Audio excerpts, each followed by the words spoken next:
I need to complete this content so we can put it up and we don't have to be redundant or repeating it and extending the time unduly. But I am going to complete the idea that I come to complete today, and I can't tell you when it's going to be finished. You just hang out as long as you can hang out. And like I said, you got to go, you got to go. MashaAllah, no offense. And I can't see you leave anyway. Alhamdulillah. Go. Bismillahir Rahmanir Rahim. Alhamdulillahi Rabbil Alameen.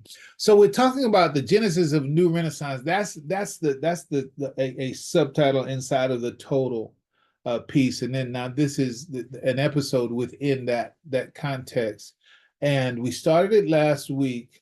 This particular title, last week's, this is why this is part 2. And it's the natural psychosocial obstacles to the adoption of the term Bilalian. I anticipated, I expect it's just totally natural that there would be some pushback in terms of this term for many, many reasons, internal, external reasons. Bismillah.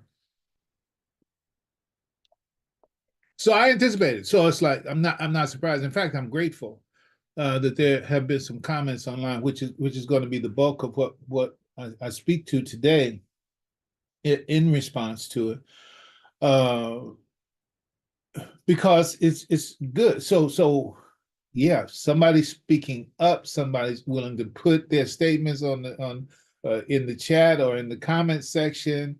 And that's good. That's wonderful. So I take that as sincerity, but I also take it as it's not just one person talking. It's hundreds, even millions of people who feel that way. A million is not a crazy number when you talk about there being, I'm going to throw out a number. I didn't check the census. Let's call it 40 million Bilalians, as I would say, just in this country. But we're talking about Bilal and Bilalian as a term for people of African descent living in the Western Hemisphere. So that's multiples of millions, multiples of millions. We already have it in 40 million, but just whatever, multiply that time at 20 more million, if so.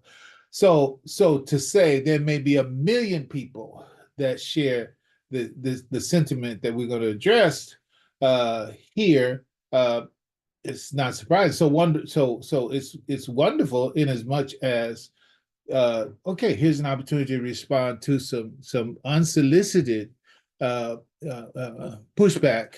Let's call it. I don't have another word for it. I figured out another word for it. But it's pushback. And so we're going to address that. We're going to address that. So it was anticipated. It happened. And so now we're going to continue to talk about it, to see it.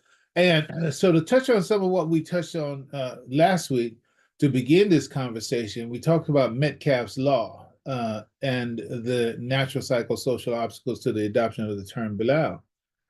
And we spent time addressing Metcalfe's law, which states that the value of a network is proportional to the square of the number of participants in the network. I'm using these now, and I used it then to give examples of, okay, something that starts out as an unknown, something that starts out from zero, and then it evolves and reaches a tipping point in adoption such that it becomes the dominant force in that particular arena, right? It wasn't always that, but as it grew and as it reached the tipping point and as its network grew, it became a strong, nearly immovable force that's what I was looking for, immovable object, a force meeting it, that is, it can't be moved. It can't be moved, or is not likely to be moved anytime soon. So the network, let me see if I give that definition here. Yeah, no, the network effect, that Metcalfe's law, the network effect, those two things, they basically represent the same thing. And what is the network effect? The network effect is the number of people in a network squared, right? So you have 4 people, and then so 4 times 4, the network effect is 16, right? 16 people, 16 times 16, 256. So that's the network effect is 256. So do the larger numbers. So if you have 1 million people in a network, meaning they are connected by whatever we're talking about in terms of mechanism or anything else, you have 1 million people, okay, 1 million squared, right? So 1 million, I don't know. Is a million million a trillion? What, a million million is 1, 2, 3, 4. That's 100,000 million billion. Okay, that's a trillion, right? So 1 million million is a network effect of a trillion. So you have 1 million people in a network or utilizing something or having adopted something or believing so. I want you to see it all. If there are certain words that are used, if there are certain utilities that are used, like telephones and automobiles and what have you, however, whatever the number of people that are using it, square that number, then that's the network effect for that, right? So if there are 1 million people using toasters, right? Well, then the network effect of toasters is a trillion, right? So it's like, what's the likelihood of people saying, okay, I'm not going to use toasters anymore? Now, if something comes along better than the toaster that I'm speaking of, then okay, yeah, they're going to adopt that. So that network for that other toaster is going to go down while the network for the new toaster is going to go up. So the energy that fed into the first one is going to go out of that first one, is going to come to the second one, and back to the old adage, build a better mousetrap. Okay, so that's for everything, right? So in the case, so we point to Amazon. First, there was no Amazon. Then there was an Amazon, and then Amazon as a merchandise, a network for merchandise.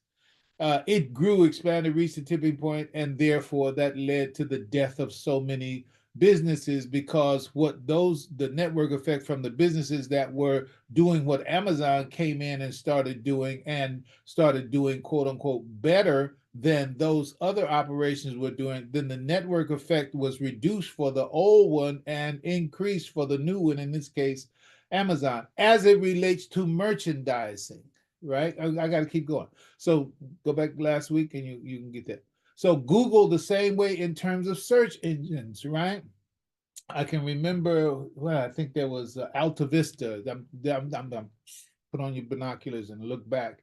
If you were in touch with that was a search engine, Alta Vista, and so many other search engines very early on. So then enters the scene Google, right? Google comes in and just smashes it all, because it was able to do more of the search engine functions better than those that were existing before. So the network effect that existed for, let's say, an Alta Vista, for example, well, it went down because people stopped using that and started using Google, and then Google expanded its network effect, squaring whoever the number of users were. And then that became the dominant network effect for Google as a search engine. Okay, then the same thing for Facebook. First, there was no Facebook, then there is a Facebook, and it was all. I don't even know if there was whatever it was before. I don't know what we did. I guess we would just meet people, right?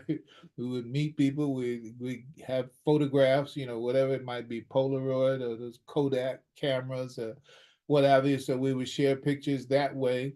And, we had actual, calendars and books and, address books that were filled with, okay, I know him, I know her.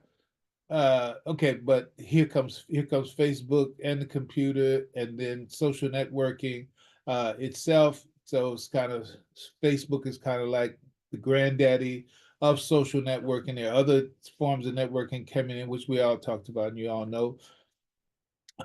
So, but then there was no Facebook, and then people began to adopt and utilize Facebook.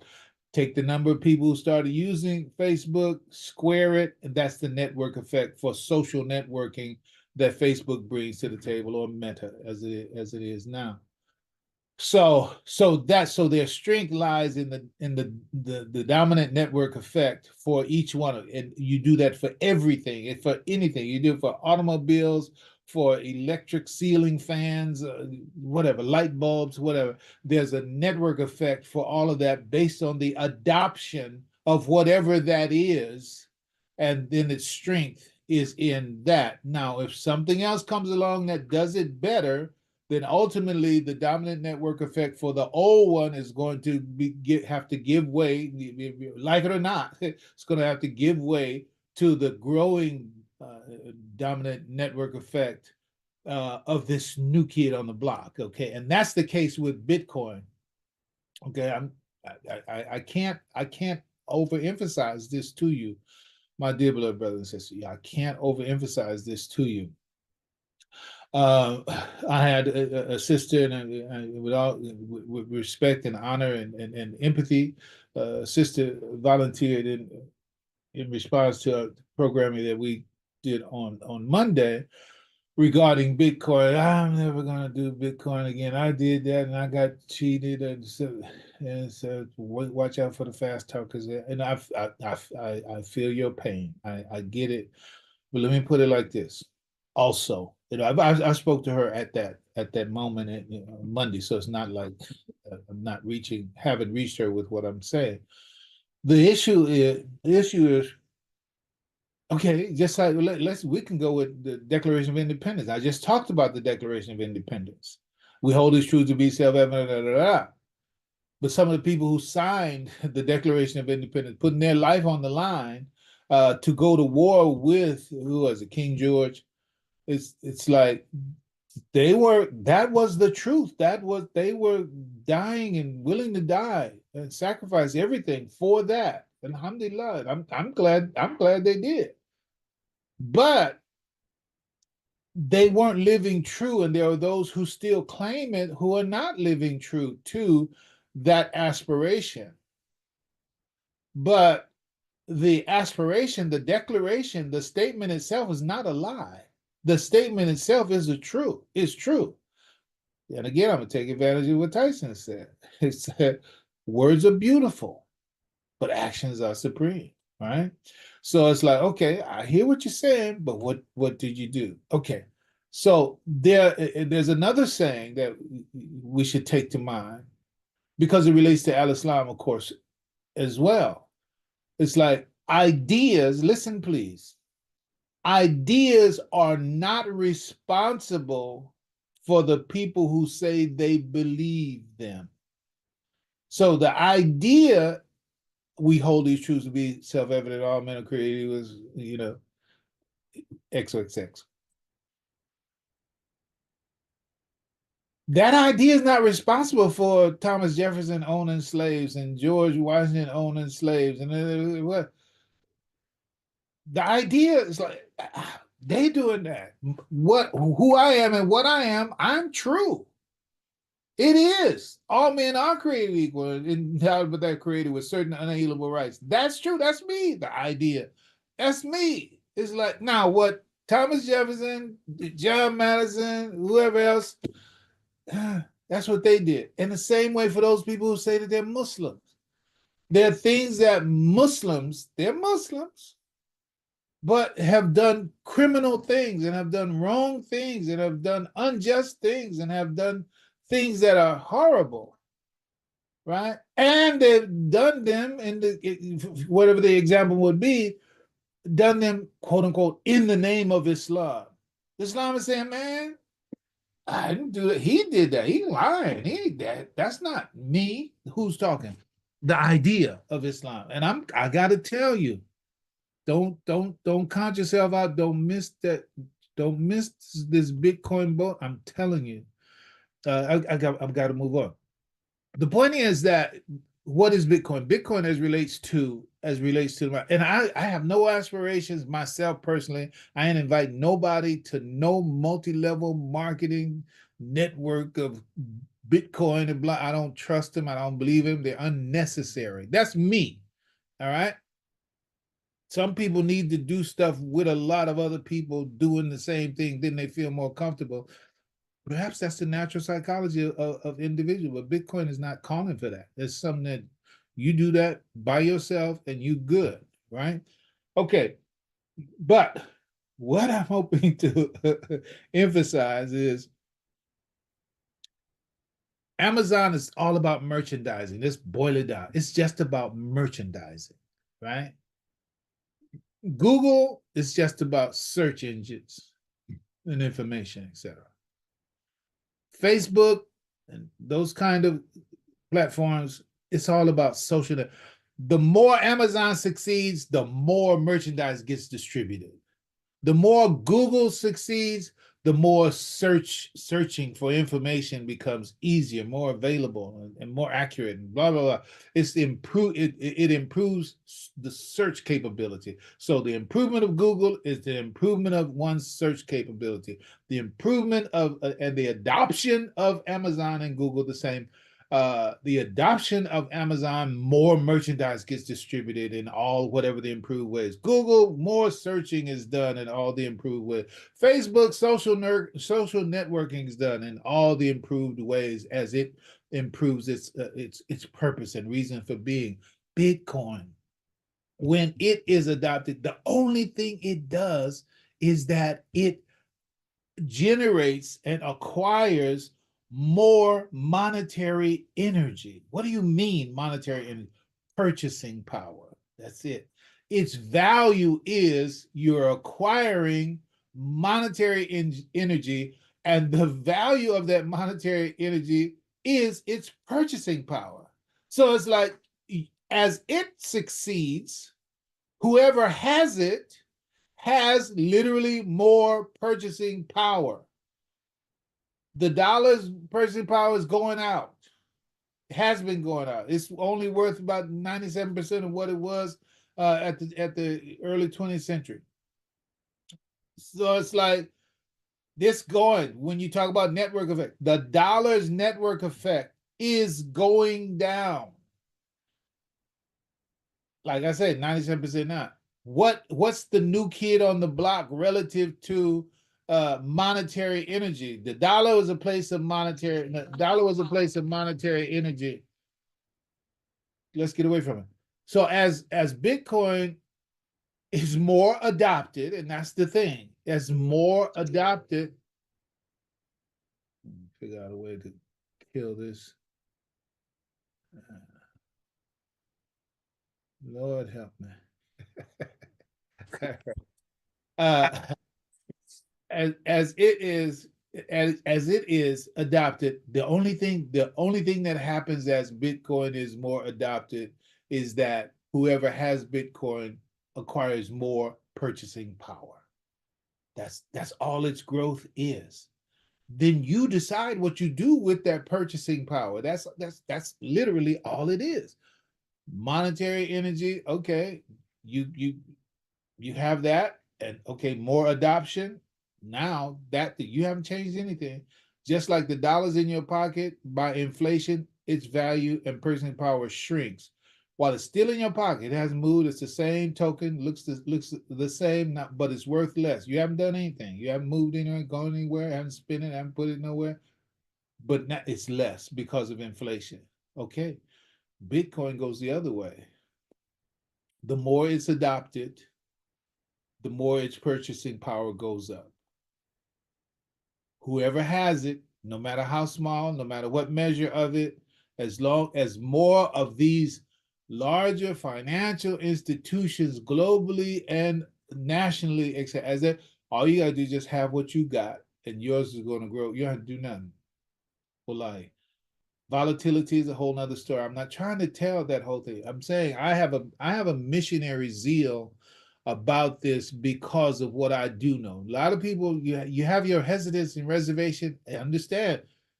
You should, as you don't know, but as Muslims, we say we believe in the ghaib. The ghaib actually, it means you believe in the unseen, so you already believe in the unseen.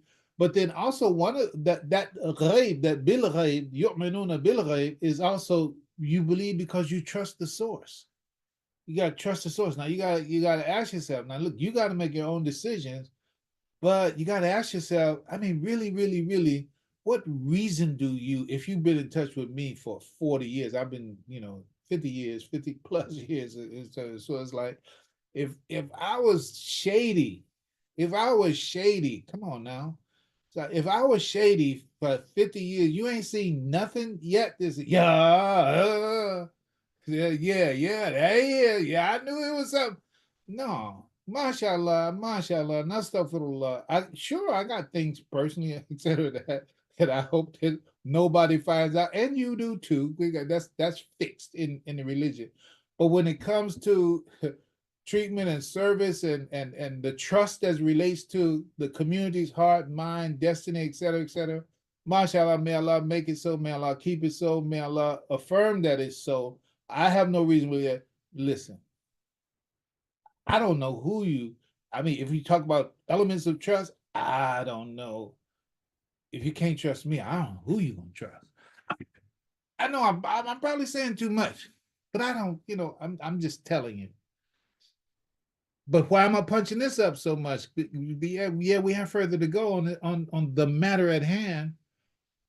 But I'm telling you, the doors to this airplane to BTC, they're about to close in a way where if you're not tapped in, you're gonna be really on the crumbs from the table program for the rest of your life and the life of your generations after you.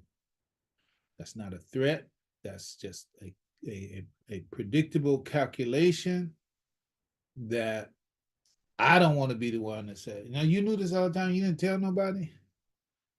Okay, so I'm gonna go. Forgive me for just chopping that off like that, but we gotta go for what we came for. Okay, so in line with that whole BTC matter, because we're talking about adoption, right?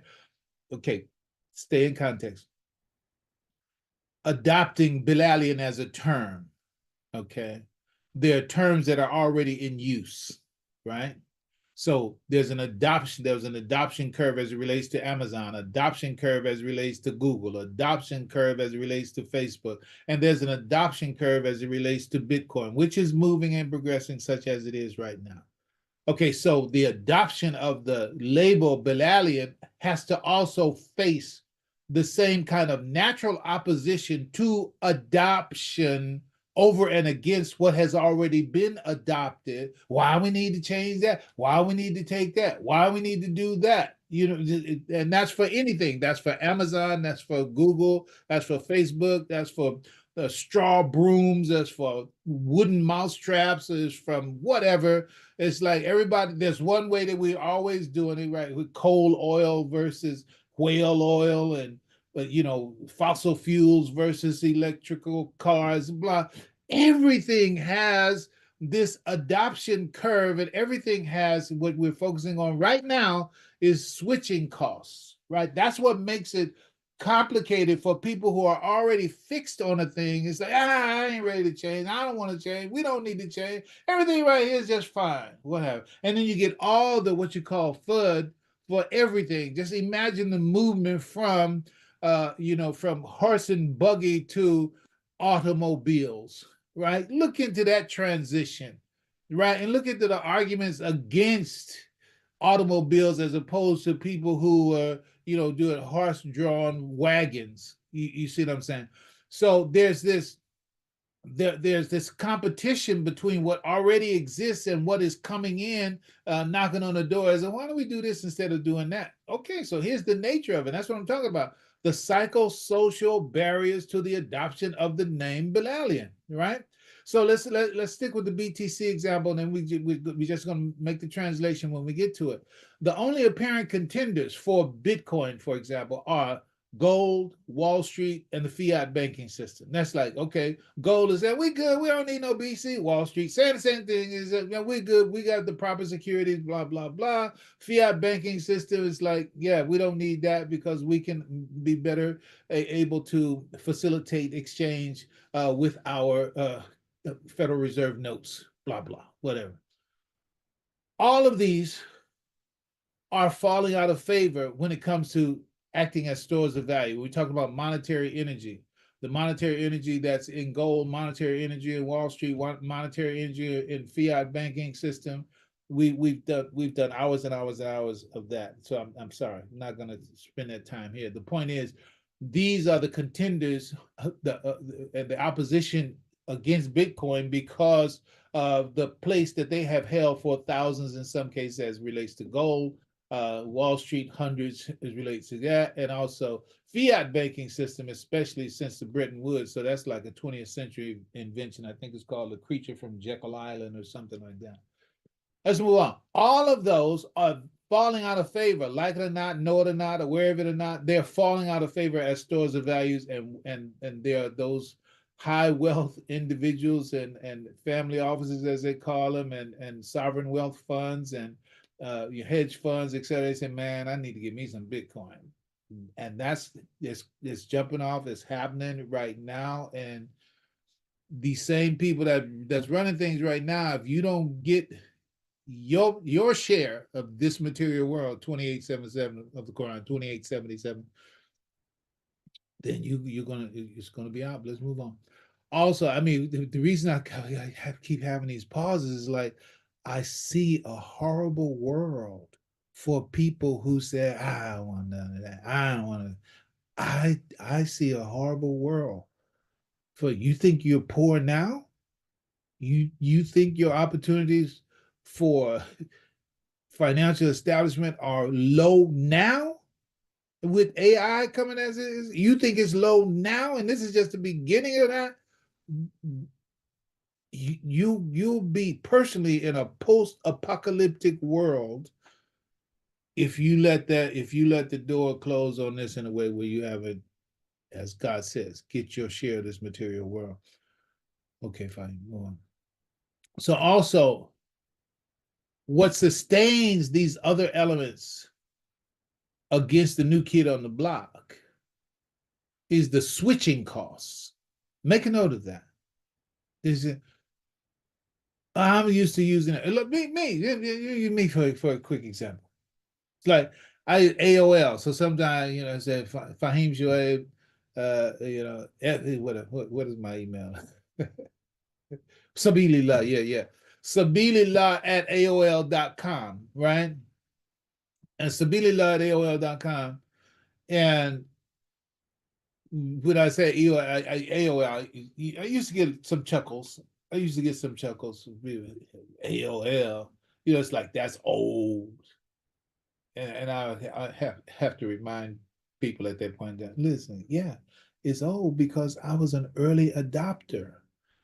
Being an early adopter, AOL was the deal. They did what they did in order to, rope people in. That's fine. Okay, good. So AOL. So I'm AOL. Yes, I do have a Gmail account, Imam Shuaibe at gmail.com. Yeah, I do have that. But of course, that came later. And also my son-in-law, I think they were the ones that set me up on Gmail. I wasn't even up on how you do this. Okay, so I got a Gmail account. That's fine. But the AOL was the one. AOL was the one that I started with. I have to figure out.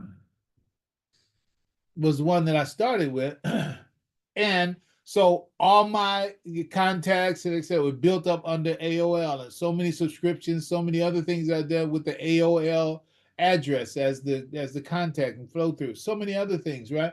But because I adopted that to switch out all my AOL contact information, etc., it's too costly for the way that I operate, right? So switching costs is always one of the reasons why things don't change.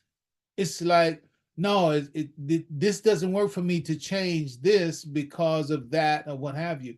But the two main things in the switching costs are the learning curve, right? So it's like, as I talk about Bitcoin, and some people, it's natural.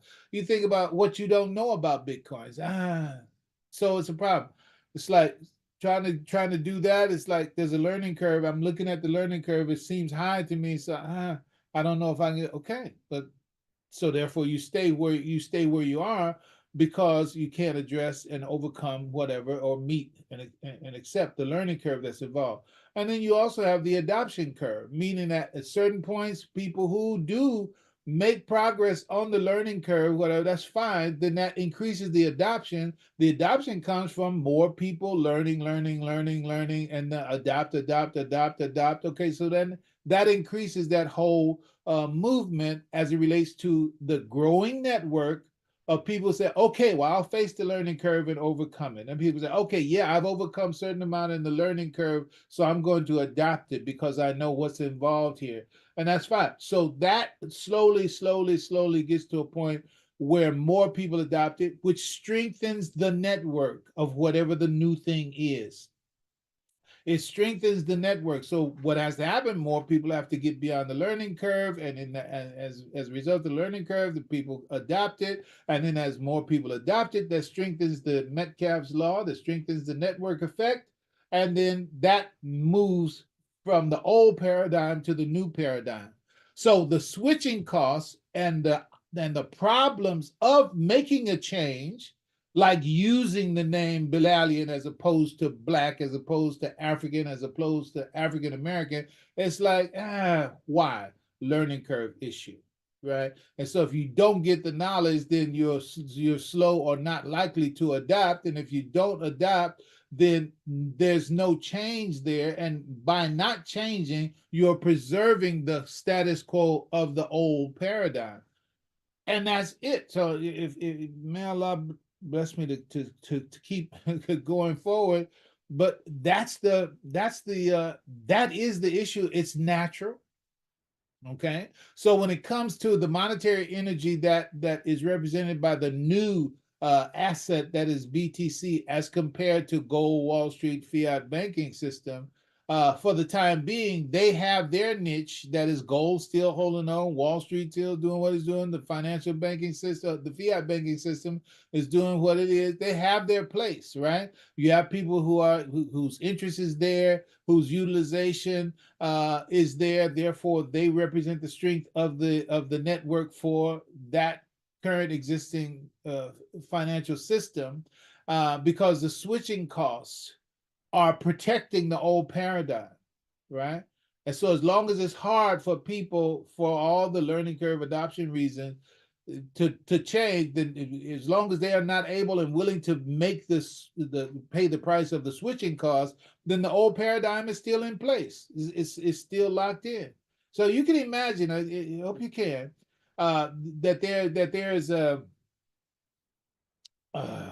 lobbying interest and a material interest and a commercial interest that promotes ideas and events and commercials and advertising and news that reinforces the old paradigm, because you have people who are gold bugs and Wall Street, men and women, etc., and fiat banking system beneficiaries that don't want the new thing to come, because the new thing is going to put them, quote unquote, out of business in the way that they're used to doing business.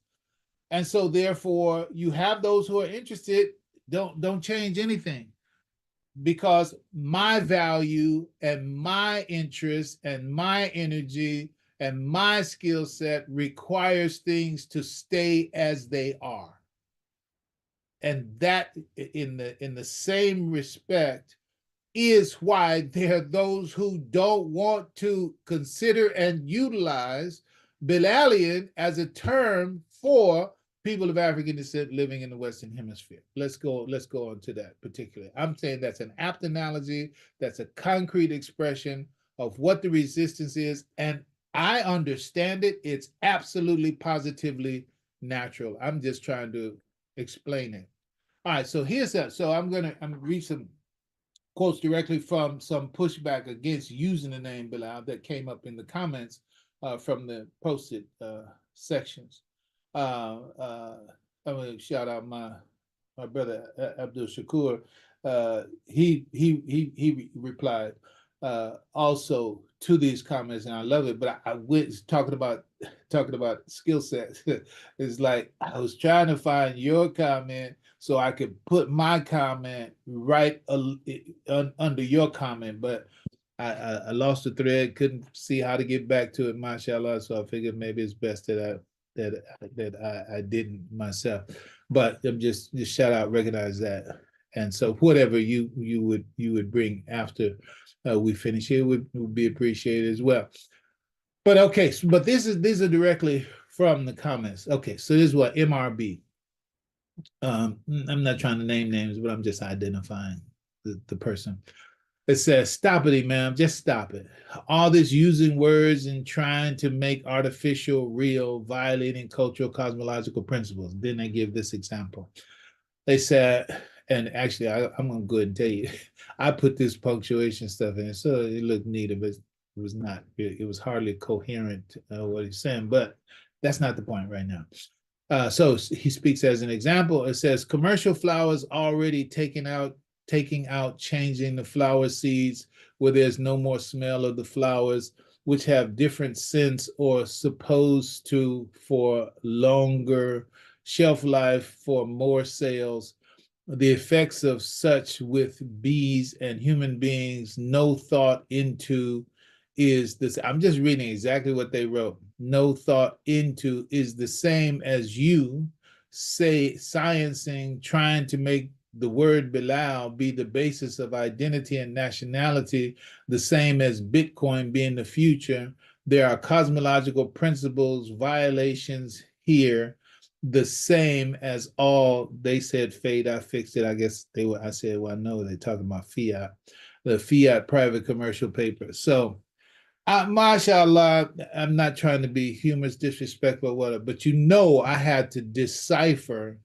I'm just trying to, come on, just give me a coherent sentence so I can get, but abstracting from that, okay, I understand what you're trying to say. I know, therefore, what you intend to say. And so this is what I'm responding to, what the intention of the statements are.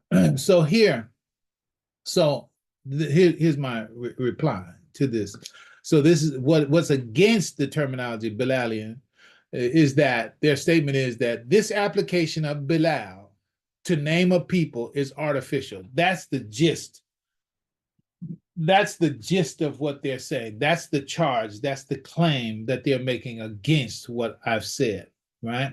And I quote them here. They say, sciencing, trying to make the word Bilal be the basis of a identity and nationality, and then cut out all the other stuff in between to get to the point.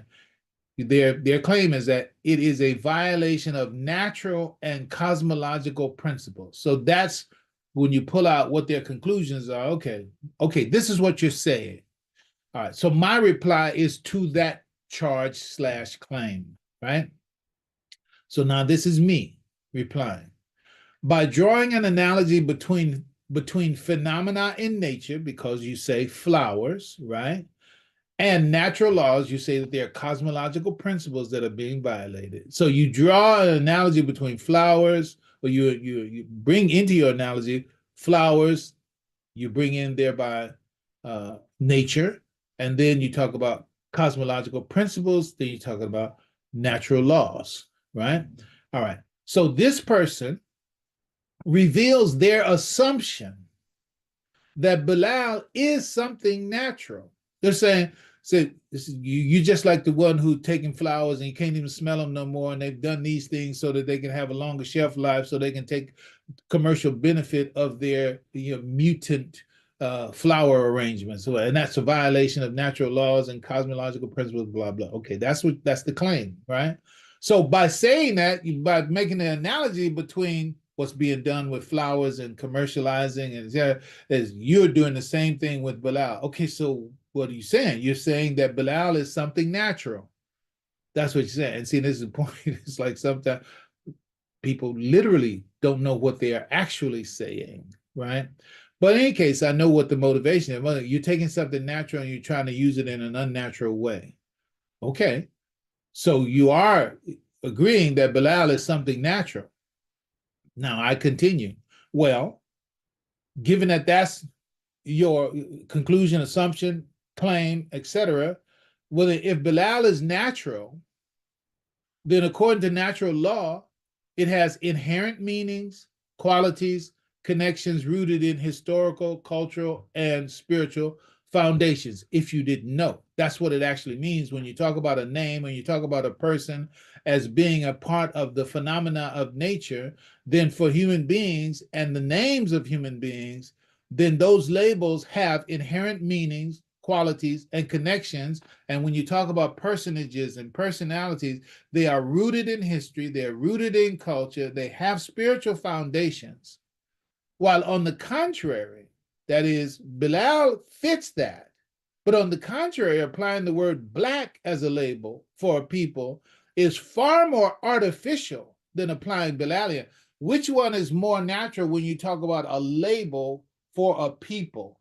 Is black more an analogy for label for a people, or is Bilal more natural as a label for a people? And when you talk about African, we have to start talking about boxes that are checked or not checked. African American boxes that are checked, not checked, and we split that. I'm going to show the links for all those in a minute before we conclude. But the point is, we've already addressed that, so I'm not going to spend a lot of time here. But when you talk about something artificial as relates to a name and a label for a people, Bilal is not it. Black is it, and let me make sure that that my cover is on my brother and co-host here. When we say black, then we're talking about building leadership for activism and cultural knowledge. Building leadership and activism for cultural or with cultural knowledge. Give it to me exactly right, Tyson, before I mess it up. It's all good. I got you. Building leaders and activists with collective knowledge. Building leaders and activists with collective knowledge. Building leaders and activists with collective knowledge. That's what's got to be done. That's what's got to be done. And that's what the people we talked about, they lived and died for that, right? So the esoteric use of that term black on this platform relates to that very attribute and quality of it. But an at-large, generic, broadcast application of the label black for this people? No. It's unnatural. That's unnatural, okay? Because it doesn't have inherent meaning, qualities, connections rooted in historical, cultural, and spiritual foundations from the perspective of satisfaction that a people need to have in a name, and that will carry their master narrative and always as a source of motivation and direction for that people. No, these other names don't do that. These other labels don't do that. And if you don't think that we need a label that does that, then you're a part of the problem. But we've already talked about that. Let's keep going. The truth is that utilizing the name Bilal for identity isn't artificial or unnatural. Obviously, it's already the name of a person. So, okay, there's a person named Bilal. No, you can't use it for a whole people. Really? How many other names and labels on people and nations, all right, are names of individuals, right? So that's the way human beings do what human beings do.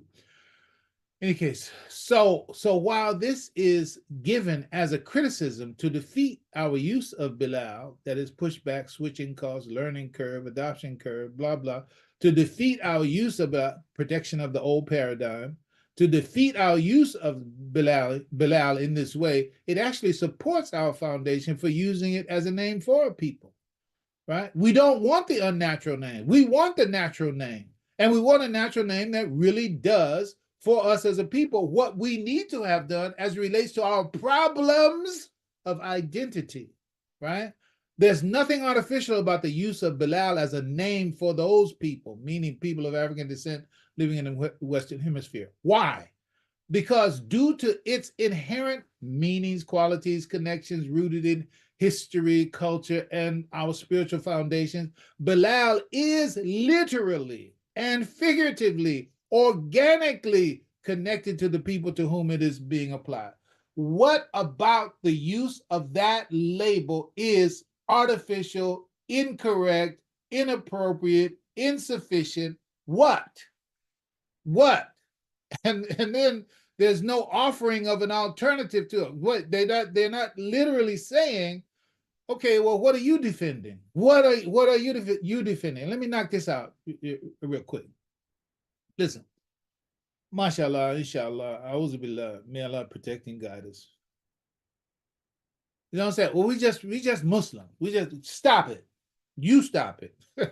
It's like if I told you go get me some ice cream, if I said just go get me some plain ice cream, just give me some plain ice cream. You go into the store, the plain ice cream. All right, so you're in the freezer department. You're in the freezer department to get some plain ice. You've been sent to the store to get some plain ice cream. Okay, you going and you looking, and you grab vanilla. And you know the rest of the story. You come home and you say, "Yeah, okay, here's your plain ice cream." No. That's vanilla ice cream. That's vanilla ice cream. That's a kind of ice cream. There's no such thing as plain ice cream. Every ice cream you get is going to be some kind of ice cream. Right? I'll tell you, bring me a plain book. Just bring me a plain book. What are you going to bring me? It's going to be something. It's going to be, there's no writing in it. Here's a plain book. No, that is a book. That's a notebook. There's no plain book. That's a notebook. I tell you, bring me a plain fish. Okay, where's that plain fish? What? Okay, go give me a plain fish. Where are you going to find a plain fish? There's no such thing as a plain fish. So he said, well, we just be Muslim. There's no such thing as a plain Muslim. No such thing as a plain Muslim. Where? Where is a plain Muslim? Who's your model for a plain Muslim? Yeah, you see the problem. You're going to go get a Pakistani, no disrespect. You're going to get a Pakistani, you're going to get an Arab, you're going to get something. They just Muslim. No, wrong. Every Muslim you see is some kind of Muslim. And the one with the Negro problem is I just got to be as much as I can possibly be like these people, then I'll be a real Muslim. Say, can you see the Negro problem in that? I'm going to dial it back a little bit. Okay. Where are we at? Okay. So in actuality, it is this very essence. What? It's in Bilal as a term. Its inherent meanings, its qualities, and to stick with, words are beautiful, actions are supreme. That's not a hadith, but some people might say, yeah, the hadith, by the time somebody else repeats it. No, that's not it. What was that, Tyson? Che Guevara, was that his statement? Yeah, that one's from Che. Okay. So the idea is that Bilal is a word, right? But his actions define him. Do you understand that your actions are what define you? Who's Fahim? Well, what does he do? I mean, he's got a name, he's got a label, but what does he do? Because whatever you do, that's you. Okay, so when we talk about Bilal, then we have to talk about the actual person and what his behaviors mean and what his behavior and life talks about as regard to his qualities and what his connection is to our history and what his connection is to our culture, meaning our literal history. How does it dovetail, correlate, parallel, mirror, resemble the history of Bilal? How does our cultural experience and his cultural experience and ours here, how do they mirror and connect and resonate with each other? So that connection between Bilal and his reality historically, and his reality culturally, and his reality spiritually, how does Bilal connect with that? And what do you want to connect in opposition to that, to this people that have that particular history and that particular culture and that particular spiritual foundation What are you displacing it with? What do you think does it better? Not the ones that we're used to using, but because that is the old paradigm and that's the useful paradigm, and that is where the network effect for naming this people is held, it's stronger. These other words are stronger now because the network effect for those words, because of their utilization and their adoption for that purpose, has been around, and there are more people to manifest or to that represent that network. I get it. I understand it. And that's why the pushback is we don't want to change. Okay. That don't mean that the change is not the right change for you to make. Okay. So in actuality, it's the very essence that reveals the cosmological reality of those people as compared to all the other candidate names that have been put on this people. There's a commercial where they said the punchline is nobody does it better. Nobody, that's I think is a song actually. Nobody does it better. Bilal does it best. Bilal does it best. You line up whatever you want to line up against Bilal in terms of functionality and all of the law and all of the varied elements. We covered this in that. All of it, nothing does it better. Let's move on to something next. Here's another one. Another one said, I'm trying to understand why so many people, especially imams who were in the close company of Imam Muhammad and had us believing that they follow his direction for the community, after his passing are picking up what he or more he for more than one reason put down, and then they use as it parenthetically the term Bilal. Let me tell you, I never gave up the term Bilal. Let's make that crystal clear. Okay. The emphasis, no. The emphasis that you're getting now, no. This came in consequence of the need to get our master narrative absolutely clear, and then, mashallah, it became clearer to me, even that Imam told us this. Yeah. So there emphasis that hasn't been, and I got something bigger that's coming at the end of this. Oh, I don't know when this is going to end. Not today, but the whole thing. There's even more. So, but the point is that this is the statement. Let me push on. So here's then an individual commiserates with him in reply. It says, before I came across your response to this audio post, I was asking myself the same question that you are asking yourself. Although I understand the reason why and the purpose for Imam Muhammad rahimahullah bringing the name Bilalian into our consciousness, and believe me, I do understand why the Imam did that. And I also believe that I understand why he moved away from that idea. And in my opinion, speaking to the person, to answer your question to why some of these imams are trying so hard to bring back something to the forefront that we know that Imam Muhammad intellectually had moved away from, I believe it is because they are running out of ideas to attract students of Imam Muhammad rahimahullah and his supporters to their leadership. What they should understand and come to terms with is what Allah Ta'ala has given us and what his messenger sallallahu alaihi wasallam has left us with is enough. And lectures and articles of Imam that he left is icing on the cake. And that's not even mentioning the scholars of this deen of al-Islam and what they have given us. In other words, I agree with you, my brother.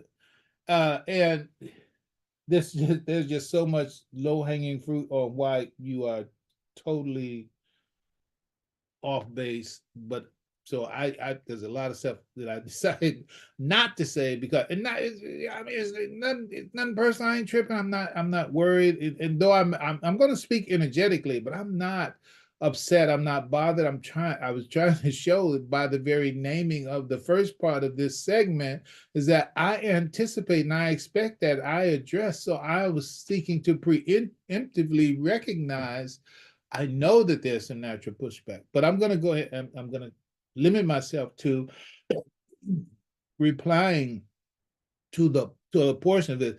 I could show you from Imam Muhammad himself how that last part of that whole statement is like, man, that That is a part of the problem. And you say, or you intend, or you pretend, or you sound like you are following Imam Muhammad. But Imam Muhammad made so many powerful statements against. We thank you, Imam, for bringing us to the Quran and Sunnah. He said, "Is that all I brought you? Is that all I brought you? Quran and Sunnah was around a long time before I was around, but I'm not even gonna stay there. So, but let's go ahead and reply to that step, to the portion that we are going to reply to.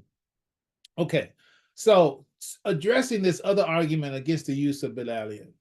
So they make this statement effectively. Imam Shuaibe is picking up what he, Imam W.D. Muhammad, for more than one reason put down. That's a claim that you're making. When you say you're picking up something that Imam for more than one reason has put down, that's a claim. Another claim inside of the other person who's commiserating with them, they say these imams are trying so hard to bring back something to the forefront that we know that Imam Muhammad had intellectually moved away from. That's a claim. You see, I don't just talk. It's like if you're going to argue something, you need to get your premises and conclusions and your assumptions. You need to be clear. You need to test them yourself before you put them out there, because they're going to be questioned. That's what I do, and I expect. Like, I try my very best to not say anything that I'm not capable of defending, and that it was sound before I put it out there. Allahu alam, and I pray Allah blesses that to be the case and to help me to do so. But there's so many others who push back against that kind of content that I bring, but you haven't done the same thing in trying to reply to the content that I put out there, and your reply can't be as strong as what I've put out, because you haven't even considered your own conclusions and your own assumptions before you make the claim. So here's my reply. Where are your receipts for these claims? Where are your receipts? Where are your receipts for the claim that Imam Muhammad put this down for more than one reason? Where is your receipt for Imam Muhammad had moved intellectually away from what we're talking about? Where?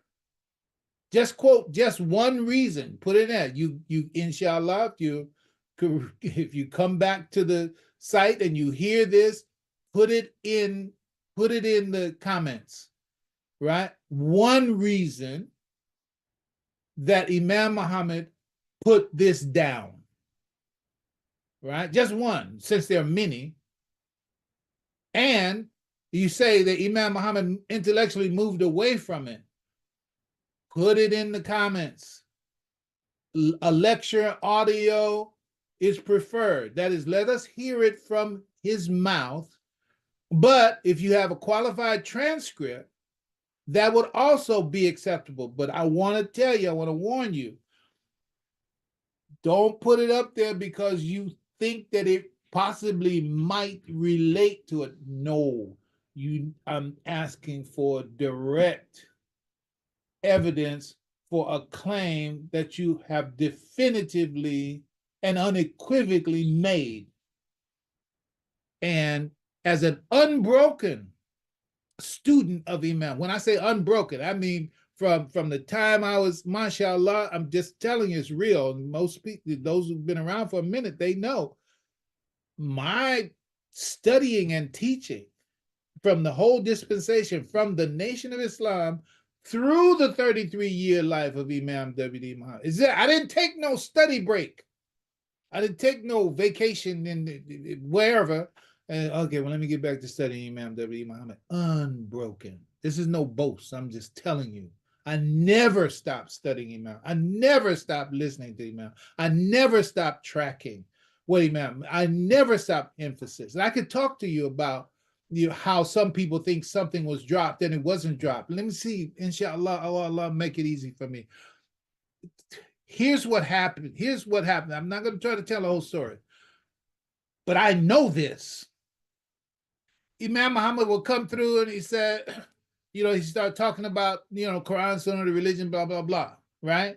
then after he has felt like he has addressed that in terms of providing the foundation, providing the wherewithal for motivation in that area, and there's sufficient individuals and signs that he has seen from his community to say that the success of that endeavor to get it going, I've done that. Okay, so I'm moving on to something else, right? The imam he was the chief cook and bottle washer for everything, right? And so there were so many things that he had to do, and he had to do those things by himself. So he had to create foundations for different aspects to create the atmosphere for the growth and identify the individuals who had the capability and the potential. He was like a gardener, and he would create a situation so that the economic people can come to life, and so that the political people can come to life, so that the educational people can come to life, so that the cultural people can come to life. And so the Imam brought life to all these areas, and there were leaders of it who would come up in different areas, and some of them are still standing. In terms of the emphasis that Imam Muhammad brought out of them, they're still standing, they're still doing, and they have some monumental examples of what they did under the and after the catalyzation of their potential economically, politically, academically, culturally, etc. They're still rocking right now. You see them, you know them. I don't have to tell you. It's like, yeah, so and so he's doing this, so and so is doing this, so and so is doing. I'm still doing what I'm doing too. All right. And so that is what has never stopped. So to talk, if you're talking to me and you talk about what Imam Muhammad dropped and what Imam Muhammad intellectually moved away from, I ain't the one unless you do. And I don't know nobody who would come this way on the basis of that if you really knew and if you were really there. So what I'm saying, my study of Imam Muhammad, his language, his activity,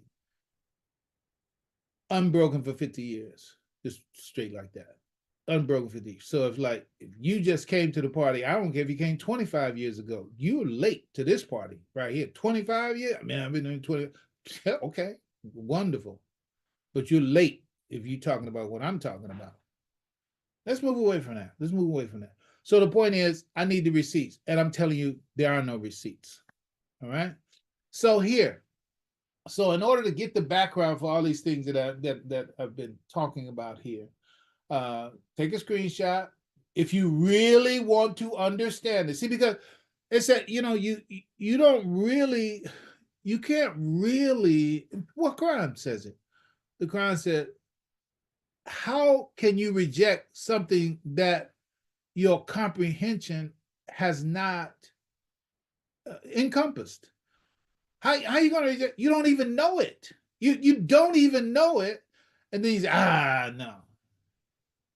You don't even know. Even if you want to undermine my argument, right?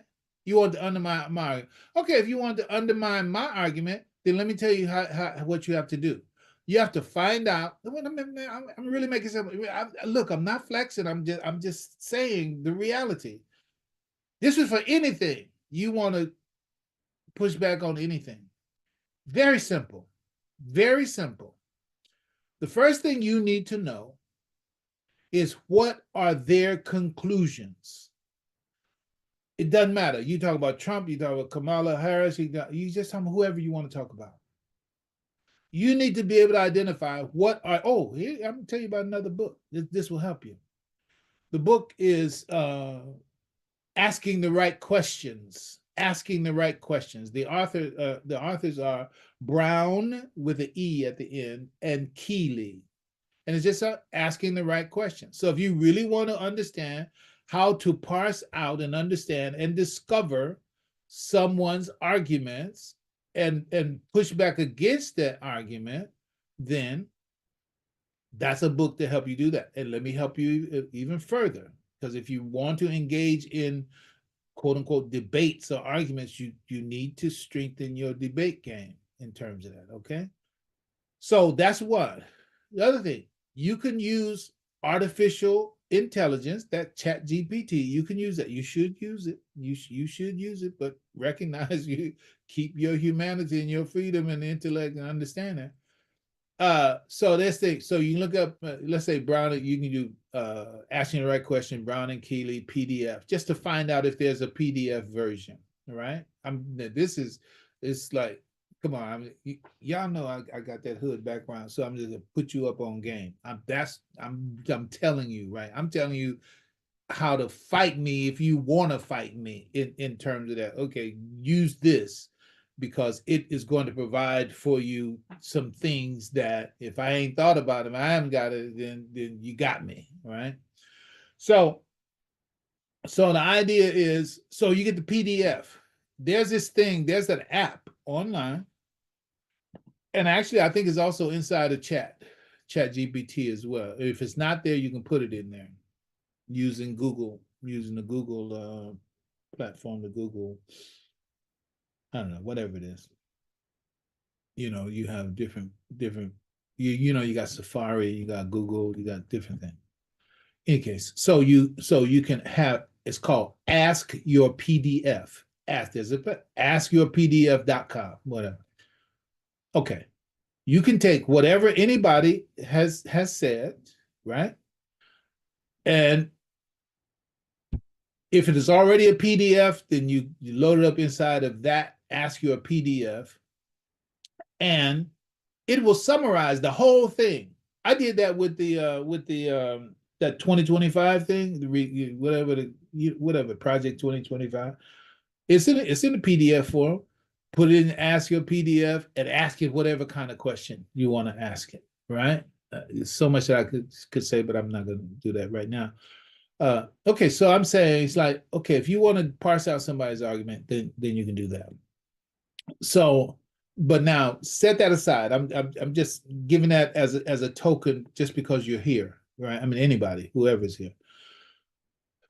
But I'm gonna give you a very simplified way. If you want to deal with somebody's argument, the first thing you need to know is their conclusion. What is their conclusion? If they say therefore X, okay, that's your conclusion. All right, so set that aside. Now you want to know is their what their conclusion is grounded on, right? Look these words up. Look these words up. I'm saying this in part to let you know that there's nothing. I'm not a purely rhetorical guy for as far as this thing that we're talking about. We're talking about the truth, meaning, I mean, we want to say the truth. We want to know the truth, etc. So so I want you to understand when I come to this, I'm not coming. Oh, yeah, we just got to do another show or whatever. No, this is a moment of truth. All this time is a moment of truth. There's like I'm not coming here to say piece of something. Okay, let's move on, Fahim. So the idea here's a simple principle. This because of that. Simple principle. This because of that. So if I say this is my conclusion, listen, then that is my this. Oh, okay. Whatever it was that the person said. Oh, they're just trying to draw people to their leadership. They're just trying to draw people to their leadership, right? I have no leadership. My representation is a representation of the leadership of Imam Warthadi Muhammad. So unless you can demonstrate how what I'm saying is not in concert with the leadership of Imam Warthadi Muhammad, and it's for my private leadership, well, then you don't have a foundation for that. Okay, so but beyond that, this stands for your conclusion. Okay, so you have this conclusion. So imagine a conclusion as something that's hovering somewhere, but it's existing. You need to find the foundation for that conclusion, right? So if you make that statement, here's your this. Okay, but what is the foundation for your this? They said this because of that. So your that represents your premise. What is the foundation for your conclusion, right? So once I find out what your conclusion is, then I'll do a search for, okay, this conclusion is based on what, right? So then I look at what you use as the foundation for your conclusion. Then I ask, is that premise sound or valid relative to this particular? Is it properly? Is this conclusion being used properly if it's grounded in this particular on this particular premise or what have you? So you can make a conclusion, and I said, but there's no foundation for your conclusion. Where, I mean, it's the where are the receipts for what's the facts, what's the grounds upon which this sits that would make this a sound, if something is sound or unsound, is that would make this a sound conclusion, right? A valid conclusion. So if you haven't thought that far, you don't need to be talking. You don't need to be having a conversation. Not here. Work it out. Talk to somebody else who said, yeah, the Imam Shuaibe, he said, what do you think? See, that's your Imam. Whoever you go and ask that question, if you just want to know, that's your Imam. Let's go ahead and take a few more minutes here. So when it comes to the delay or the exception of the term Bilal, so now we're just going to do a pure correlation as relates to the whole network effect aspect. The only apparent top contenders are Black, African, African American, and the fiat banking system. For example, I left a note there that actually need not be there. All of whom are lacking certain aspects of functionality and utility as it relates to the support of the master narrative and the identity of the people that they claim to signify, meaning that there's shortcomings in Black, there's shortcomings in African, there's shortcomings in African American that do not serve, meaning that absence make them less effective at serving the main role, which is to support the master narrative and identity of the people that they claim to signify. There's absences there, right? It's something. What can I find? It's like French fries only for dinner, right? Okay, what we're gonna have for dinner? We're gonna have French fries. Is that enough for a meal, right? So it's like, yeah, it does some things, but there are so many things it doesn't do. Same way with the terms Black, African, African American. So Bilal, however, on the contrary, it checks all the boxes, and you can look at some of the other programs that we mentioned and shown to see that. So what sustains the network effect of the terms themselves? We've talked about it. The number of people who use those terms squared, that represents the network effect for Black. There's a network effect for Black. There's a network effect for African. There's a network effect for African American. And that's where their strength lies. The strength of these terms lies in the number of people who have adopted and who use those terms for that purpose. And the switching costs relating to using Bilalian has its own learning curve and its own adoption curve. So the old terms continue to protect the old paradigm. That's how it is. And let me make this statement to be very clear. The difference between leaders and managers, is that managers operate within paradigms. So you have those people who, I don't care how elite they're supposed to be or how elite they may actually be, institutionally and otherwise, but are they managers or are they leaders? If they're managers, then their job is to be gatekeepers and maintainers of the status quo of the old paradigm, which we're calling the old paradigm if you're outside of it. And so therefore, they have the job of blocking and protecting anything from changing the paradigm that they have become expert in, right? And that's also one of the definitions of expert. Expert are those who are in by definition, functionally speaking, are those who are most capable of articulating the interests of the power holders, right? Tyson was talking about what Elaine Brown said to him about using the term doctor as it relates to Dr. Huey P. Newton from that credentialing perspective. But because of the potential pejorative use of that label to undermine the true richness of him as a person, is like it takes away from it, from the perspective that she's seeing it, takes away from him when you say doctor, because that means like, no, he didn't get who he was and what he was not born in the institution that conferred the PhD. Okay, but given the nature of the world such as it is, whoever it was that made the statement, yeah, not without even speaking about the scholars of this dean that has given. See, those are your experts. Those are your experts. Okay, and as it says, the expert are those who are most capable of articulating the interests of the power holders. See, inside of the Islamic world, there are power holders that get labeled as scholars and who are put into the position to be the screeners and the filters and the gatekeepers that will tell you this one is a scholar, this one is not. This one knows, this one does. Who's telling you that? The experts.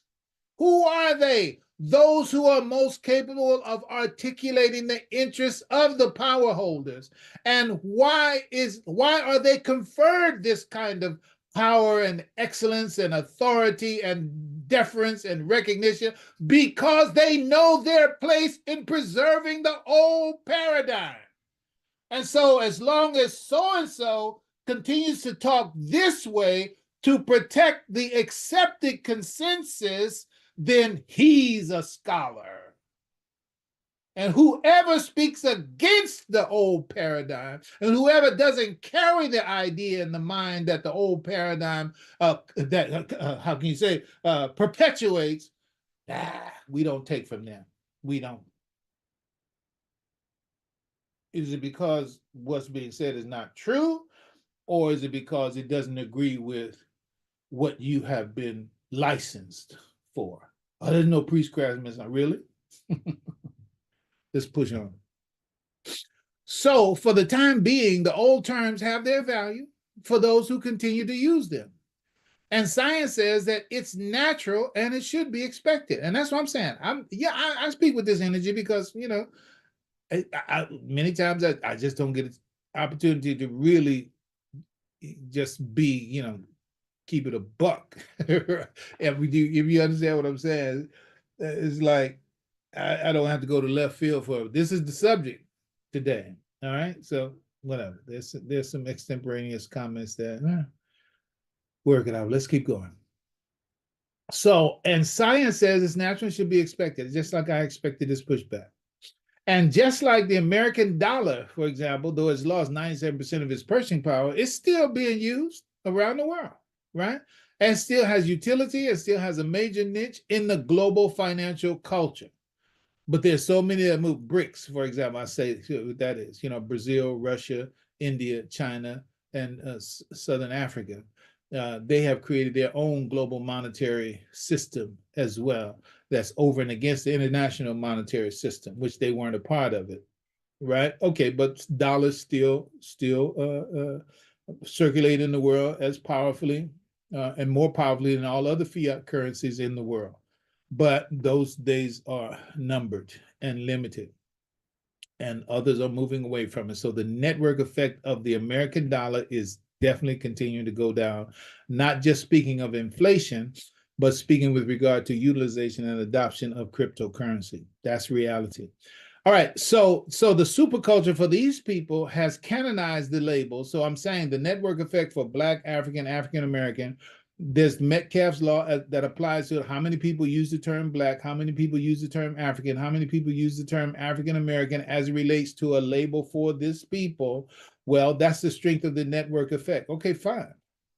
That's natural. So nobody's looking for an overnight transformation of it. But to say that it's not right, not appropriate, not appropriate, you can't say that with knowledge. You can say that as a knee-jerk reflex response based on your cultural blindness.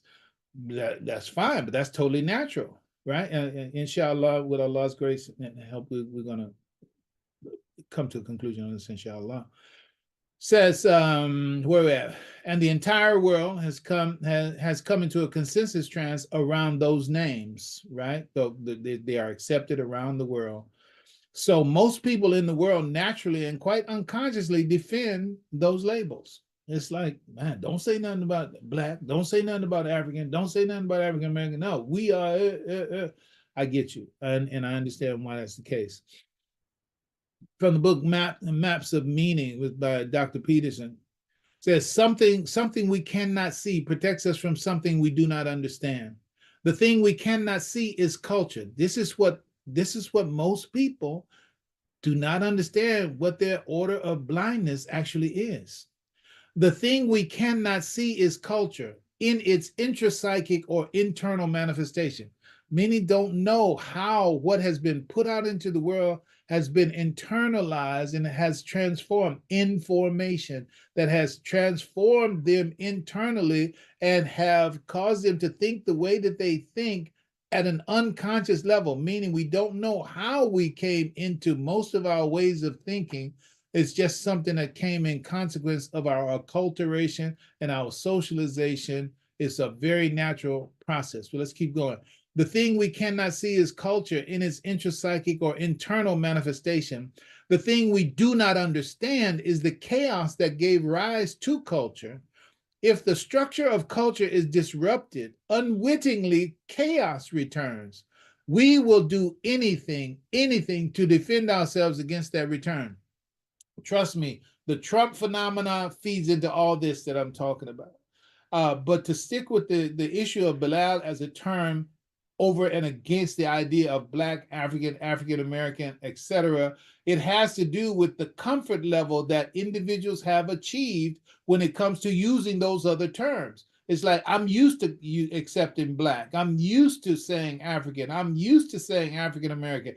That's what I have adopted. That's the network that I'm a part of. And whoever I was before, whoever I was before I came to this level of comfort with that label, is that I don't want to go back to that, and I'm comfortable with this one. And you messing up the cha-cha, Fahim, when you start talking about using something else. I'm comfortable with what I got. I don't want to go back into the chaos of before I had made that decision. So all of this is intrapsychic. All of this is going on an internal level of the individual, which we are oftentimes not aware. Most times we're simply not aware. So to say do something else, say something else, use something else is unsettling. I get it. It's unsettling, but that's the nature of a revolution. That's the nature of a revolution. Let's move on. In his book, Waking Up, Overcoming the Obstacles to Human Potential, Charles T. Tart explains that the nature and function of culture is this. He says, from a culture's point of view, this is something that we don't understand. Culture has a mind of its own. Let's keep going.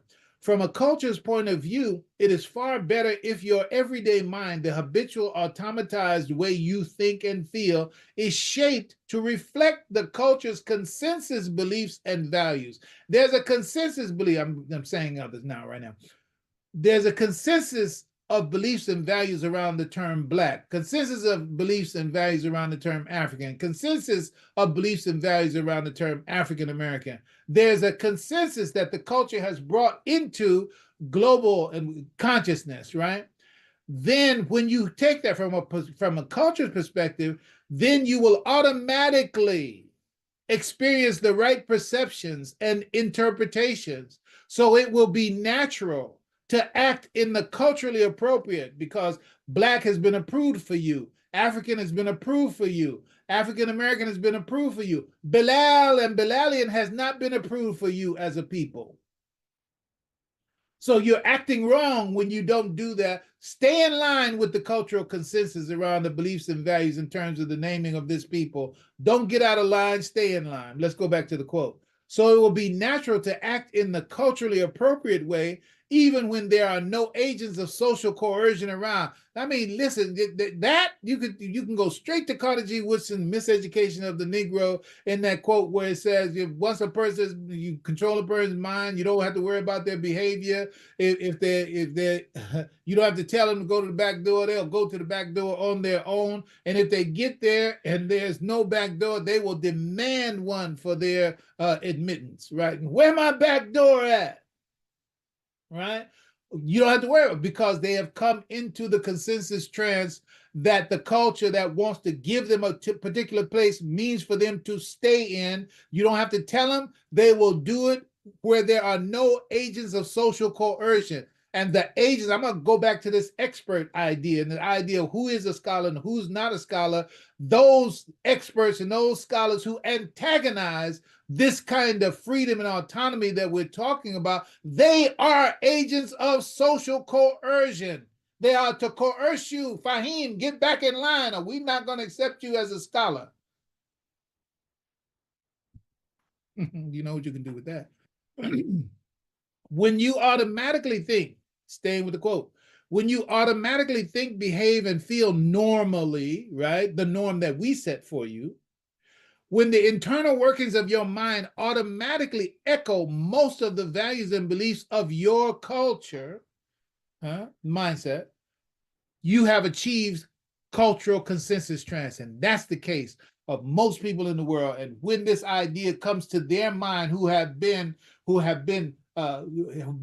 come into that consensus trance, then when we shake them with the idea of Bilalian, it's like, it's like, no, get out of here. Just saw a crazy movie, whatever, months ago. And they said forgetting is a blessing. They would say forgetting is a gift, right? I hope, on some level, I hope you didn't see it because I didn't know what the movie was going to be anyway. I just go to movies sometimes. But the point is that this woman who had been traumatized and had been abused in crazy kind of ways, but then someone who was there found out a way to break the hypnosis that they were under and caused them to remember what it was that they had been made to forget after suffering all this trauma at the hands of the villains of the movie. Then when she was caused to remember what she had forgotten, she was pissed off with the one that caused her to remember what she had forgotten. See, I told you that forgetting is a gift. I don't want to remember. And that's the reality of so many. Don't talk to me about it. I'm comfortable with black. I'm comfortable with African. I'm comfortable with African. Imam Muhammad doesn't say that. And I mean, it's funny, but it ain't no joke. So you get what I'm saying, that once a culture comes up around a particular perspective and idea, and once those who have that perspective and that idea have the magnitude of control over the institutions of culture and the media of culture, then they appoint and grow and evolve and anoint individuals who are to be the gatekeepers of that culture, and certain language is the language of that culture, and whoever uses that language is a part of that culture and preserves and promotes and perpetuates that culture. Whoever comes up with a different language is a challenge to that culture, and the cultural masters, if you will, those who are masters and who benefit most by the culture such as it is, then the enemy is the one who is bringing ideas and language and terminology and concepts that run counter to the cultural consensus trends. Stay with me, brothers and sisters. I told you it's going to take a little more today, but we need to get to the end of this. So another author, Ludwig Fleck. I'm trying to get you to understand the natural psychosocial obstacles that are going to be faced by the term Bilalian and why. I'm speaking from a scientific, social scientific perspective. It's all natural, right? So Ludwig Fleck, and I think it's called The Genesis of a Scientific Idea. Don't hold me to that, but you can look it up if you like. Ludwig Fleck, he writes that although the thought collective, that's mindset, consists of individuals, it's not simply the aggregate sum of them. The individual within the collective is never or hardly ever conscious of their prevailing thought style. Many people, we think we're thinking, but we don't understand that we're thinking through the mind that the culture gave us. Let's keep going. Which almost always exerts an absolutely compulsive force upon his thinking, the individual, and with which it's not possible to be at variance. You want to talk about revolution? This is revolution. Revolution is to change the thought collective, to change the mindset, to change the prevailing thought style. That's the revolution in terms of changing the individual. God says he will never change the grace he bestows upon the people until they change it with what is in their own self. What is the thing in us that needs to change? You need to change your thinking. But what if your thinking runs counter to the thinking that's been approved in the culture that you live in? Well, then you're going to be facing unconscious opposition, the walking dead coming against you because of that violation of what has been approved for the culture that you're in. Let's keep going. Furthermore, when a conception permeates it, once an idea like Black, African, African American, right? Once a conception permeates a thought collective strongly enough so that it penetrates as far as everyday life and idiom and becomes a viewpoint in the literal sense of the word, any contradiction appears unthinkable and unimaginable. This is the pain that the pushback is generated from. It's from, nah, what you thinking about? No. It's like, what? You're uncomfortable with the change that the information presses upon you. Why? Because of your cultural trance, that cultural consensus trance that you subscribe to unbeknownst to yourself. Furthermore, every age has its own dominant conceptions, Black, African, African American, as well as remnants of past ones and rudiments of those of the future. Conceptions and hazy ideas pass from one thought style to another and are preserved as enduring rigid structures owing to a kind of harmony of illusions. That's the same way of saying cultural consensus trends. The matrix. The matrix is that, okay, none of this is actually real, but we all agree in it. And because we all agree in it, it becomes real. Okay, so the cultural consensus trends is another statement of the matrix. The harmony of illusions is another statement of the matrix. So Bilal is to be unplugged from the cultural consensus trends and from the harmony of illusions around who these people are. And it's a problem. We need to kill that idea because it's infecting the cultural peace that we have and the acceptance that we've given and the credentialing that we have given to these other names. Don't be bringing no other name out here. We already know who we are and what we are, who they are. Don't disturb that. It's like that movie Inception, right? Inception, a situation where, you know, they were dream invaders, basically. They had a situation where you go in there, but so everybody looks like they're normal, regular people, you know, in the setup. But when you get in there, there's a way that you have to be when you get in there, because if you do anything that's not consistent with the nature of all of those which they share, they're men, they're women, et cetera, they look like individuals, but they actually represent elements of one mindset, one agreed way of being. And so if you do anything in that setting that runs counter to what everybody at this unconscious level already knows, then all eyes turn to you. And you're like a virus in this situation here. That's in the movie Inception. So, and that's going back to the Matrix, you know. So all I'm trying to say is that this whole thing is like the same. Now, those are just metaphors. Those are just analogies. Those are just fables. Those are just depictions of, yeah, that's what really happens. There are people at an unconscious level, they think they're thinking on their own, but you're not thinking on your own. You're thinking in concert with the harmony of illusions that's been given to you in terms of, use this word Black. No, don't say Bilalian. Use this no, don't say Bilalian. You say African American. No, don't say African American. What? So let's see, let's move on. So for example, the primitive individual feels himself only as a member of his tribe and clings to its traditional way of interpreting sensory perceptions with absolutely incredible tenacity. That way of interpretation is confirmed through the diverse institutions found in primitive societies. They get reinforced. Once you adopt something, it gets reinforced. The whole system is set up in order to reinforce that for whoever's a part of that tribe. Right? And let me say, interject this real quick.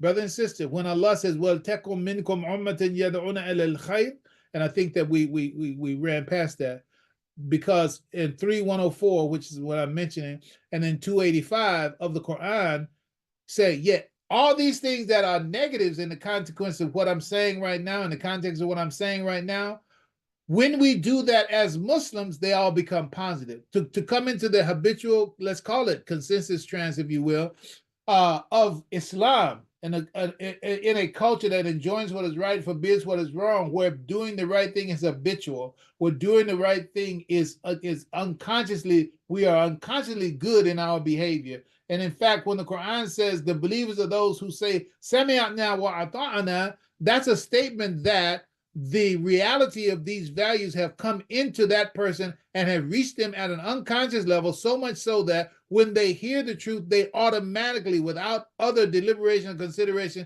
they act on it. And the Quran, one more statement, 49:14, where it says the desert Arabs say that we believe. God said, no, don't say you believe, but say that you just say that you have submitted, because faith has not yet entered into your heart. What is the meaning of that? One of the meanings of both of those statements, Sami'na wa ata'na, and that faith has not yet entered your heart, is saying it hasn't reached you at an unconscious level. You have not subscribed at the unconscious level to these principles that you have accepted on the surface, but you have to get them to a place in you where it's a natural response, a reflex response, a habitual response for you to do the right thing no matter what the circumstances are. That's an evolution that has to happen. So when God tells us to build ummah that enjoins what is right, forbid what is wrong, and calling to all that is good, he's saying create your own womb into which you can come into a righteous cultural consensus trance where there will be a harmony of illusions. I'm just sticking with what we're saying. I'm not trying to parse it out completely. But the idea is that so where it just becomes unconscious natural. I have to say this. Thank you for your patience. But again, you, as you say, you're free to leave. But I have to say this. Whereas we were in Sudan, Alhamdulillah, Rabbil Alameen. We're in Sudan. Longer story, but I'm just going to use one example. In Sudan, and in the Sudan, okay, brother, we were in the car, and we were got in the car. We were about ready to leave, and he was trying to get his car started. Car wouldn't start. Car wouldn't start. Right. And so this is people just walking down the street, they were just walking down the street and hearing that we had a problem. We didn't have to say anything to them. They didn't have to say anything to us. These people just got in front of the car, pushed the car back out of the parking space, got behind the car and pushed the car so he could pop the clutch. You know, that's what it was. So you had to pop the clutch and keep going. And they kept on about their merry way in terms of that. Now, come on now. In the hood, somebody car can't start. It generally speaking, it's like, oh man, nigga, car can't start, man. No, it's in the habit of those people. And I'll tell you right now, some of the sweetest, best, most good people of goodness were people I met in Sudan. Any case, the point is, it's a culture of, hey man, what's the right thing to do in this situation? Somebody got to ask you, somebody got to pay you. A culture of belay. No, listen, no, do what you're supposed to do. That's the kind of culture that Allah subhanahu wa ta'ala is inviting us to build. Let's see if we can finish this up. So, primitive society. The process of mutual corroboration is by no means confined exclusively to primitive society. So he's saying that this is what happens in all societies. It is rather prevalent today, fully effective in our everyday lives. I wish to designate this process and the structure of belief formed and fortified as social consolidation. So there's three things that I've said: cultural consensus trends, harmony of illusions, and now social consolidation. It's all of those things are the thing that's where the pushback is coming. It's not coming from the genuine assessment of how appropriate the application of the name is to this particular people. It's all because it doesn't agree with the harmony of illusion. It goes against the social consolidation of this culture. It violates the cultural consensus trans mandates. And so therefore, don't say that, right? That's all it is. So this is seen clearly in the resistance, which as a rule is encountered by new directions of thought. That's what the pushback is. What you talking about? I ain't never heard of that. The Imam ain't did it. No, see, that's the problem, because you have subscribed to a culture at a level of unconsciousness that is itself against this translation, application, And so therefore you are motivated unconsciously even to push back against it. So, and I get it and I understand it. But of course, that's not going to stop. Let's see. All right, yeah. Let me finish this. Thank you. I think we'll be done in 8 minutes, inshallah. So, again, talking about most people think they're thinking on their own. Unless you can actually certainly demonstrate that most people are, their mental framework is built under the constant influence of society. Most people are unconscious. Quran said most people go about ghafilin. They go about unconscious. Here's another scientific reference with regard to that. According to the genesis and development of a scientific fact, I think this is Flex book. It says the greatest error of individualistic psychology is the assumption that a person thinks. This leads to a continual search for the source of thought within the individual himself, for the reasons why he thinks in a particular way and not in another, meaning a person thinks that it's all on the inside, right? So the author says what actually thinks within a person is not the individual himself, but his social community. The source of his thinking is not within himself, but it is found in his social environment and in the very social atmosphere that he breathes.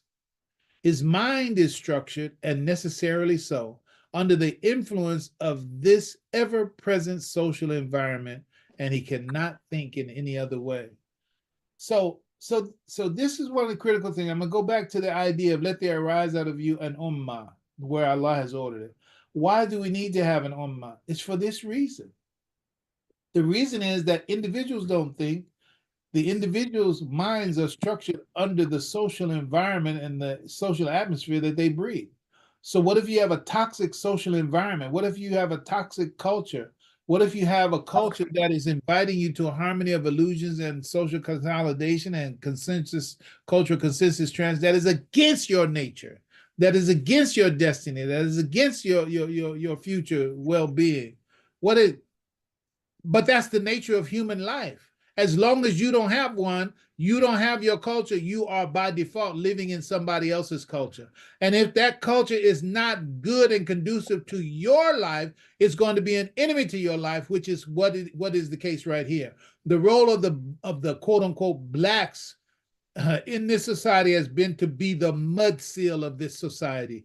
Nigga, stay in your place. I don't care. You can be Dr. Nigga. Stay in your place. Your job is not to be on top or to lead or to govern or to be free. Your job is to make sure that the structures that we have put in place are kept in place. And anytime you get out of your place, and especially after we've given you hands and power in a structure, we're going to take you out because you ain't doing what we intend for you to do.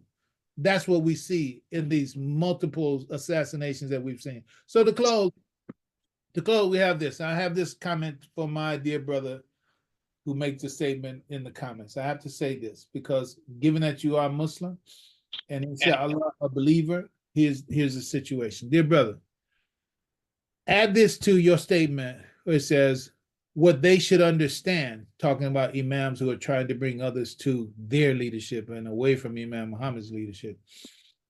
What they should understand and come to terms with is what Allah Ta'ala has given us and what his messenger Muhammad has left us with, that is enough. This is, well, I want you to add what I'm about to share with you to that consciousness.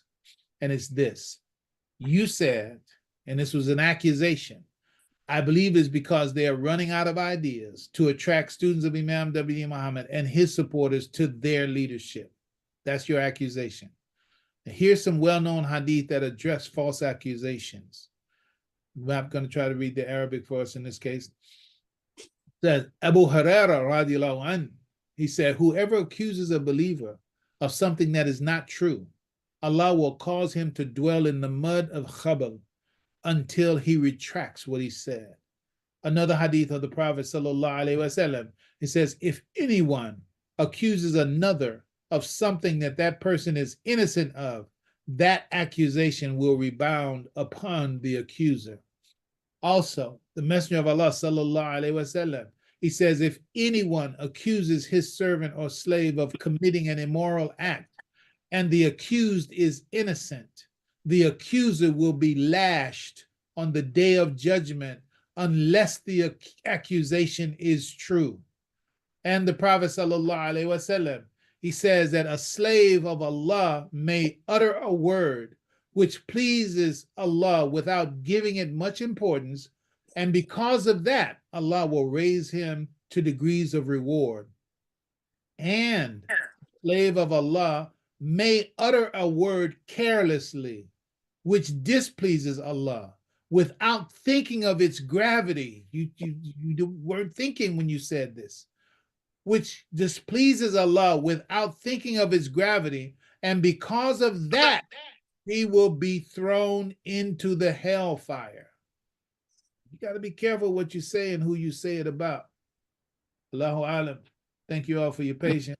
Alhamdulillah. Assalamu alaikum wa rahmatullahi ta'ala barakatuh. Imam, before you go, assalamu alaikum. I put both books. I put the Asking the Right Questions, and I put the Genesis and Development of Scientific Fact. But both PDFs. Oh, PDFs! Wow. And they're in the chat, and then I also emailed them to you too. Alhamdulillah, shukran. That's good. I thank you, but I do have them. Alhamdulillah. So in case you wanted to email them out for everybody else to have them. That's all. The group. Thank you. I know you got them because you told us. All right, no, I got you. Thank you. I got to come down out of these clouds right now. So no, you good. No, you stay there. Alhamdulillah. Trying to get there with you. MashaAllah, inshallah. Inshallah. Okay, so alhamdulillah, Tyson, what you gotta bring? We're gonna be signing off. I know I've took a great deal of y'all's time today. Abdul Shakur, since I shouted you out, if there's any comments you want to make, I'm interested very much if you have the opportunity to do so. And Tyson, of course, if you have any. No, nothing from me. Thank you. Great session, great learning. Look forward to our next time together, inshallah. Alhamdulillah, shukran. Abdul Shakur, you want to take the opportunity? I just want to say thank you for addressing some of those comments that were placed there in that thread. And also, again, it just made me, I guess all of us understand that we still have such a long way to go because, it should be obvious that with all that's going on with us as a group, that we need a direction and something which will bring further excitement or further energy to our mission here, as you always say, to build ummah. Yeah. And lastly, I want to say, I remember it was often said of Imam Daniel Kareem that he was our Bilal. And so when you think about that statement, it wasn't being said of him, he's our Muslim or he's our human, because saying he is our Bilal, that him calling the people to prayer in that sense embodied, as you said, all the things that are needed for us as individuals, whether it's spiritual, whether it's mental, psychological, whatever the case may be, all of that is embodied in that term. He is our Bilal. So again, we just want to thank you so much for what you do, brother. We will continue to stay on course. Thank you. Alhamdulillah, thank you. So, brothers and sisters, my apologies for cutting you off. I mean, I love to hear from you, but since we did take such extra time, now I'm not going to impose it on others. Inshallah, make notes, and you got my number. Whoever the case may be, call me. We can talk about it as well. Allah's peace be on all. Assalamu alaikum wa rahmatullahi ta'ala wa barakatuh. Wa alaikum assalam. Wa rahmatullahi wa barakatuh.